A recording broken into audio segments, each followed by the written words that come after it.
ආයුබෝවන් දුවේ පුතේ. අද අපි පටන් ගන්න යන්නේ අපේ ICT විෂය නිර්දේශයේ තියෙන බොහොම වටිනා වගේම හරිම උද්‍යෝගිමත් පාඩමක්. ඒ තමයි MySQL. ඔයාලා හැමෝම මොහොතකට හිතන්න ඔයාලා ලොකු මාලිගාවක් නිර්මාණය කරන දක්ෂ ගෘහ නිර්මාණ ශිල්පියෙක් කියලා. ඕනෑම මාලිගාවක වටිනාම දේ තමයි ඒ ඇතුලේ තියෙන වස්තුව. අන්න ඒ වගේ මේ තාක්ෂණික ලෝකයේ තියෙන වටිනාම වස්තුව තමයි දත්ත, ඩේටා. ඉතින් මේ දත්ත ඊටාම පිළිවෙලකට ආරක්ෂිතව සහ ඕනෑම වෙලාවක පහසුවෙන් සොයාගත හැකි විදිහට තැන්පත් කරන්නේ කොහොමද කියන එක තමයි අද අපි මේ හරහා ඉගෙන ගන්නෙ. මම ඔයාලව අද මේ අපූරු දත්ත ලෝකයේ මාලිගාව ඇතුළටම එක්කගෙන යනවා. එහි රහස් සියල්ල කියා දෙන්න. පුතාලා දන්නවා ඇති අපි දත්ත විශාල ප්‍රමාණයක් එකතු කරනකොට ඒවා පාලනය කරන්න විධිමත් ක්‍රමයක් අනිවාර්යෙන්ම ඕනි. MySQL කියන්නේ ලෝකයේ තියෙන ජනප්‍රියම, වේගවත්ම වගේම ඉතාමත් ආරක්ෂිත දත්ත සමුදාය කළමනාකරන මෘදුකාංගයක්. අපි මේක හඳුන්වන්නේ RDBMS, හෙවත් සම්බන්ධිත දත්ත සමුදාය කළමනාකරන පද්ධතියක් කියලා.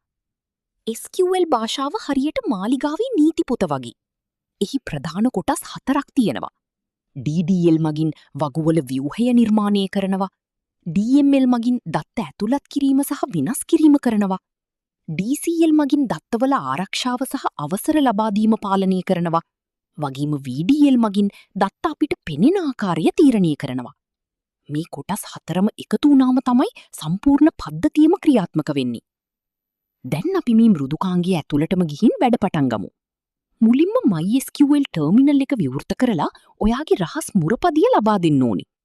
මෙතනදී එක දෙයක් විශේෂයෙන් මතක තියාගන්න, MySQL වලදී විධාන ලියනකොට අකුරු කැපිටල්ද සිම්පල්ද කියන එක කී සෙන්සිටිවිටි ලොකෝට බලපාන්නේ නැහැ. අපිට මුලින්ම පුළුවන් සරල දේවල් කිහිපයක් කරලා බලන්න. උදාහරණයක් විදිහට දැන් පාවිච්චි කරන මෘදුකාංග සංස්කරණය සහ අද දිනය දැනගන්න select version, current date විධානය දෙන්න පුළුවන්. ඒ වගේම අපිට මේක ඇතුලේ ගණිතමය ගණනය කිරීම උනත් ඉතාම වේගයෙන් කරන්න පුළුවන්. වැඩ ඉවර වුණාම ඉතාම විනීතව quit කියලා ටයිප් කරලා පද්ධතියෙන් ඉවත් වෙන්න අපිට හැකියාව තියෙනවා.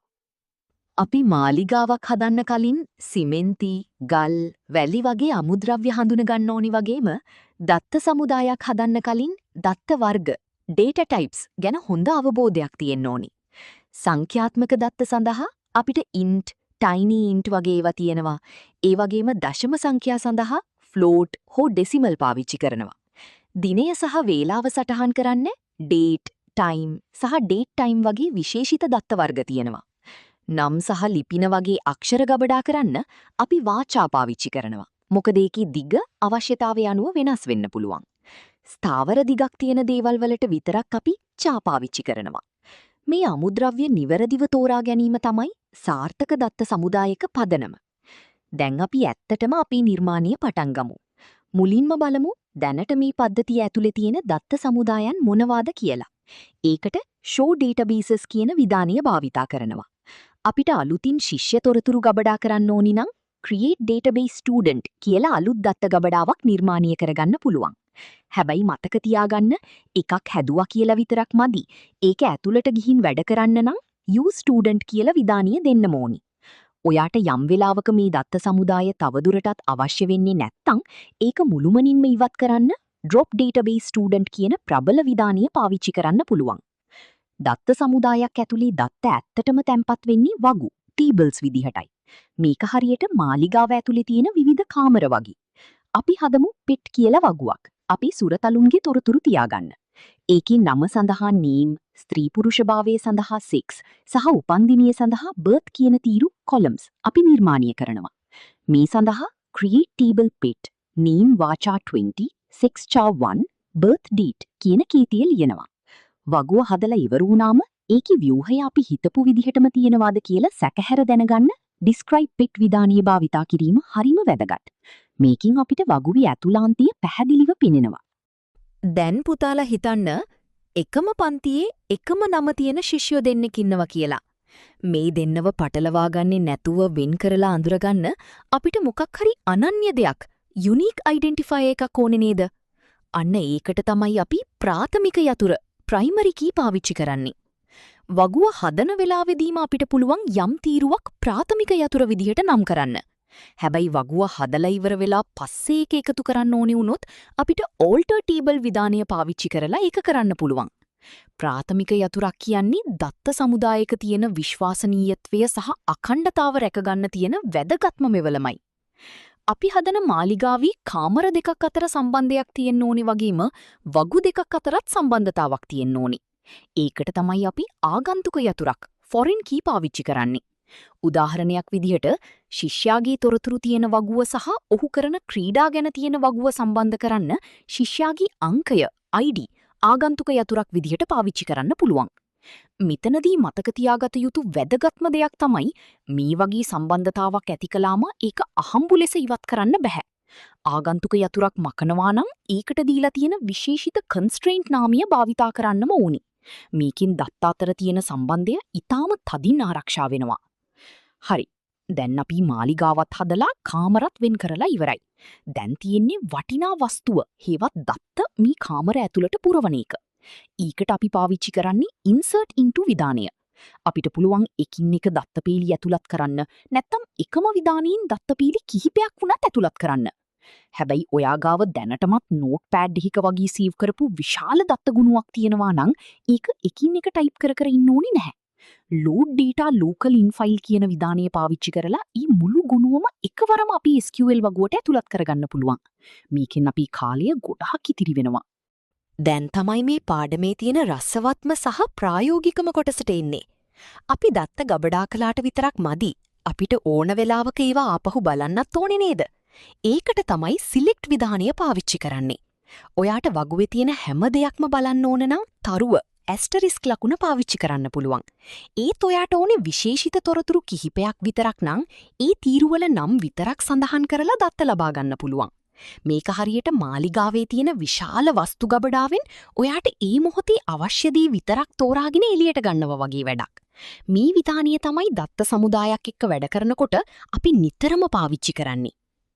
අපිට වගුවක තියෙන දහස් ගණන්නක් දත්ත අතරින් නිශ්චිත කෙනෙක්ව හොයාගන්න ඕන වුණොත් මොකද කරන්නේ?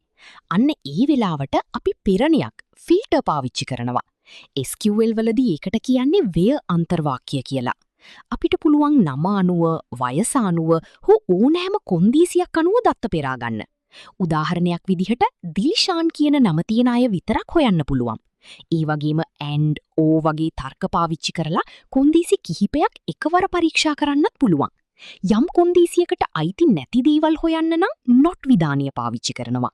මේක දත්ත සමුදායක් ඇතුලේ කරන ගවේෂණයක් වගේ හරිම ආකර්ශනීයයි.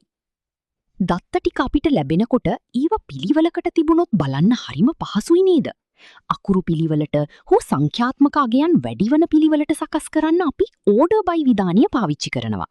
ඒ වගේම සමහර වෙලාවට අපිට සම්පූර්ණ දත්තේම මතක නැති වෙන්න පුළුවන්. උදාහරණයක් විදිහට නමක මුල් අකුර විතරක් මතකයි නම් අපිට pattern matching හේවත් රටා ගැලපීම පාවිච්චි කරන්න පුළුවන්. like විධානියත් එක්ක ප්‍රතිශත ලකුණ පාවිච්චි කරලා යම් අකුරකින් පටන් ගන්නා හෝ යම් අකුරක් මැදට තියෙන ඕනෑම දත්තයක් ඉතාම ලේසියෙන් සොයා ගන්න පුළුවන්. මේක හරියට රහස් පරීක්ෂකෙක් සාක්ෂි සොයනවා වගේ වැඩක්.